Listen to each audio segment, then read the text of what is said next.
салом дӯстон, чанде мешавад ки ба шумо наворҳо пешкаш накардаем ва ташаккур ки наворҳои қаблии моро тамошо кардаед, ба онҳо лайк гузоштаед ва шарҳи худро дар зери он навиштаед. имрӯз мо мехоҳем барномаҳои қаблии худро идома диҳем ва дар бораи таркиб ва сохтори сайёраҳои системаи офтобии мо суҳбат кунем. бовар дорам ки ин навор низ ба шумо писанд меояд ва лайки худро ба он мегузоред ва дар зери он шарҳи худро менависед. ман ҷовид аминов ҳастам ва имрӯз дар бораи таркиб ва сохтори сайёраҳои системаи офтобӣ хоҳам гуфт. оиди пайдоиши сайёраҳои системаи офтобӣ ва дар умум системаи офтобӣ мо дар навори қаблии худ гуфта будем ва агар онро надидаед ҳатман онро тамошо кунед. сайёраҳои системаи офтобӣ 8 сайёраро дар бар мегиранд ва онҳо таркиб ва сохтори гуногун доранд. сайёраҳо ба ду гурӯҳ тақсим мешаванд: сайёраҳои дохилӣ ё заминшакл ва сайёраҳои беруна ё сайёраҳои азимҷусса. сайёраҳои азимҷусса инҳо муштарӣ, зуҳал ва урану нептун мебошанд. муштариву зуҳал чихеле ки дар навори қаблӣ қайд карда будем, ин сайёраҳои азимҷуссаи газӣ ном доранд, чун бештар аз газ иборатанд.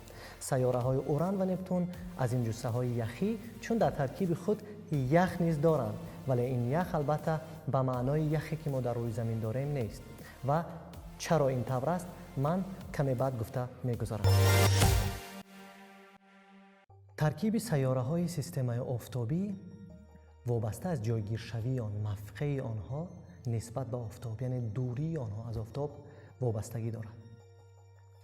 чӣ қадаре ки сайёра аз офтоб дуртар мешавад, дар он унсурҳои сабук бештар мегарданд, яъне элементҳои сабук бештар мегарданд ва элементҳои вазнин камтар. ин вобаста ба қувваи ҷозибаи офтоб аст ки чизҳои сангинро ба худ мекашад ва чизҳои сабук аз он дуртар мераванд. ҳамин аст ки сайёраҳои уран ва нептун ки дуртарин сайёраҳо дар системаи офтобӣ ҳастанд, яъне аз офтоб дар масофаи дуртарин қарор доранд, таркиби онҳоро аз сайёраҳои даруна бо хусусияти бештари газиашон фарқ мекунад. сайёраҳои уран ва нептун аз атмосфераи газӣ иборатанд ки он асосан аз гидроген ва гелий иборат аст ва дар таркиби худ гази метан низ дорад. гази метан газе ҳаст ки нурҳои сурхро ба худ мекашад ва ҳамин аст ки ранги уран ва нептун аз замин кабудранг менамояд. ҳамин хосият яке аз сабабҳое буд ки дар гузашта ин сайёраҳоро сайёраҳои яхӣ ном монданд. дар зери қабати атмосфераи ин ду сайёра қабате ҷойгир шудааст ки он мантия ном дорад. мантияи ин сайёраҳо асосан аз об, гази аммиак ва гази метан иборат аст. ин се таркибдиҳандаи мантияи ин сайёраҳо дар ҳолати зиче қарор дорад. ин ҳолати зичии онҳо боис мешавад ки онҳоро флуид ном гиранд ва ин флуид яъне омехтаи моеъу газ ки дар ҳаракат аст, яъне ҷорӣ мешавад, мантияи ин ду сайёраро таркиб медиҳад ва ҳамин аст ки онҳоро сайёраҳои яхӣ меноманд. чун дар астрономия ҳамаи пайвастаҳои кимиёие ки бо гидроген омехтаанд, яъне дар таркибашон гидроген доранд, онҳоро ях меноманд, новобаста аз он ки шакли онҳо моеъ аст ё сахт. дар маркази сайёраҳои уран ва нептун ҳастаи ин сайёраҳо ҷойгир аст, яъне ядрои онҳо ки асосан аз санг, яъне ҷинсҳои кӯҳӣ, силитсий ва оҳандошта иборат мебошад. ин ҷинсҳои кӯҳӣ дар таркиби худ оҳан низ доранд ва ҳамин аст ки ҳастаи ин ду сайёра сангиву филизӣ ном гирифта мешавад. сайёраҳои муштариву зуҳал низ сайёраҳои азимҷусса ҳастанд, вале онҳо бештар аз газ иборатанд ва ҳамин аст ки онҳоро сайёраҳои азимҷуссаҳои газӣ меноманд. атмосфераи бениҳоят захоматдори پرزیچی گازی دارند و مثلا ترکیب مشتری در عموم ترکیب سیاره مشتری از 90% هیدروژن عبارت است، هیدروژن و گلی. بنابر آنکه ضخامت منطقه سیاره های اوران و نپتون به نهایت زیاد است، زیچی آن نیز خیلی بلند می‌گردد و حرارت نیز وابسته به آن زیچی به نهایت بلند است. حرارت در منطقه این سیاره ها هزارها درجه سلسی را تشکیل می‌دهد. تحت این حرارت گازهای متن، امیاک و آب به هم بر ریاکسیون کیمیایی وارد می‌شوند و در نتیجه این ریاکسیون کیمیایی گاز کربن جدا می‌گردد و وابسته به زیچی و فشاری که در آنجا قرار دارد، آن به شکل‌های مایع و سخت می‌تواند موجود باشد. آنجایی که زیچی به نهایت زیاد است، گاز کربن به شکل سختی مبدل گشته به الماس ها مبدل می‌گردد و چون الماس زیچیش نسبت به گاز و مایع بلند است، به زیر فرو می‌رود و در سرحدی هسته سیاره ها با منطقه آن یک قبطی را تشکیل می‌دهد که آن را قبط الماسی نیز می‌نامند. این فروروی کربن سخت شده یا الماس ها در این سیاره ها را باران الماسی نیز نام می‌برند. مشتری و زحل به مانند اوران و نپتون ترکیب و ساختار یک خیلت به هم نزدیک دارند. آنها را سیاره‌های عظیم‌جثه گازی می‌نامند چون آنها بیشتر از گاز عبارتند، گازهای هیدروژن و گلی. این دو سیاره اتمسفرهای با ضخامت زیچ دارند که اساساً از گازهای هیدروژن و گلی عبارتند. منطقه این سیاره‌ها نیز از همین گازها عبارتند، ولی چون زیچی زیاد می‌گردد، این گازها به شکل مایع عرض هستی می‌کنند.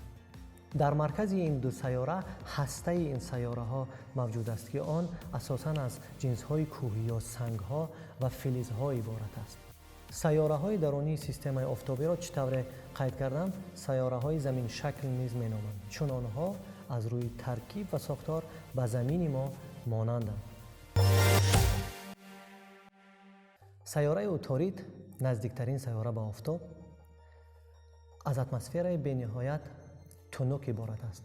زیچی این اتمسفر کم بوده، آن اساساً از گازهای هیدروژن، گلی، اکسیژن و بوغ‌های کلسیم و نتری و کلی عبارت می باشد.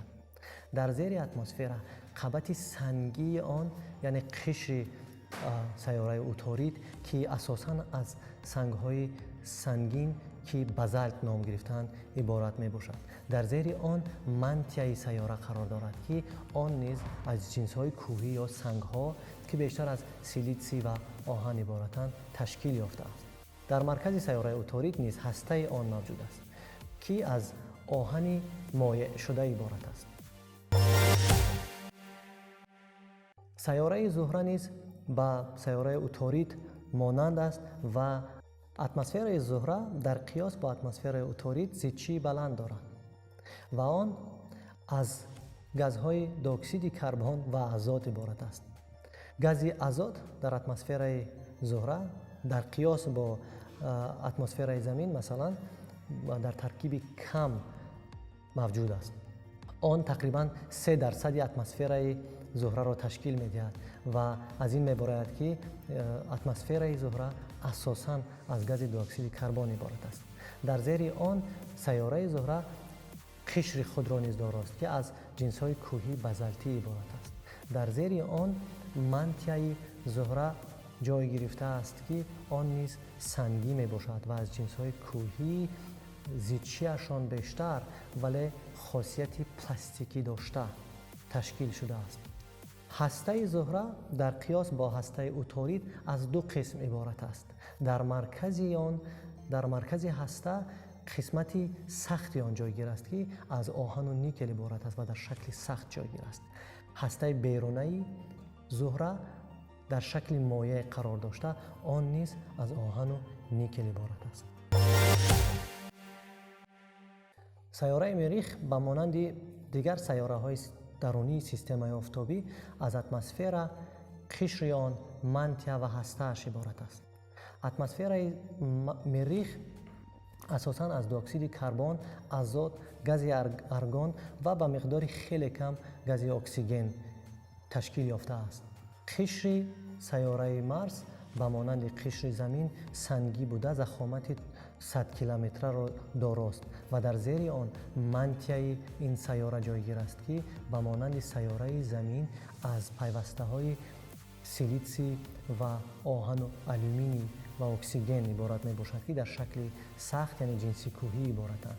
در مرکز سیاره مارس به مانند دیگر سیاره ها هسته آن جای گرفته است که از آهن و نیکل عبارت است و در شکل سخت قرار دارد.